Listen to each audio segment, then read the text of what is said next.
राजा की रानी। बहुत ही दूर एक जंगल में एक बहुत बेवकूफ़ और सासत्ती का मारा राजा रहता था। दुनिया में शायद ही कोई जानता था कि इसकी सल्तनत कहाँ वाक़ है। वो सारा दिन अपने तख्त पर लेटा रहता और उसके मुलाजिम मोर के परों से बने पंखों से इसे हुआ करते रहते। एक दिन इसने फैसला किया कि इसे भी शादी कर लेनी चाहिए। इसने अपने वज़ीरों और मुशीरों को दुनिया के हर कोने में भेजा। इसके वज़ीर और मुशीर भी उसी की तरह के अक्लमंद थे। इसने वज़ीरों को कहकर भेजा था कि इसकी बीवी ऐसी हो जो ज़मीन पर भी चल सके और हवा में भी अलिफाड़ सके, जिसकी शक्ल इंसानों जैसी हो लेकिन वो इंसान ना लगती हो, इसके 4 बाजू और 4 टांगें हों। बेचारे वज़ीर और मुशीर सख्त परेशानी के आलम में दुनिया भर में मारे मारे फिर रहे थे।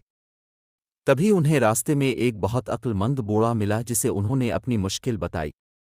वो हंस कर बोला, ये तो बहुत आसान है, यहाँ से एक बंदरिया पकड़ो और अपने राजा के लिए ले जाओ। मुशीरों वज़ीरों ने इसका कहा माना और ऐसा ही किया। राजा ने बंदरिया को देखा तो गुस्से से कहने लगा, तुम पागल हो, ये तो बंदरिया है। तो वज़ीरों ने राजा को जवाब दिया, राजा का राज सलामत रहे, हुजूर ने जो शर्तें बताई थीं इस पर यही पूरी आतरती है।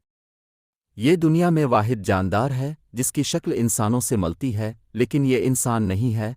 ये दरख्तों पर एक दरख्त से दूसरे दरख्त तक अलिफाड़ कर जा सकती है और ज़मीन पर भी आसानी से चल सकती है। ये टांगों से बाजुओं का काम लेती है और बाजुओं से टांगों का, इसलिए इसकी 4 टांगें भी हैं और 4 बाजू भी।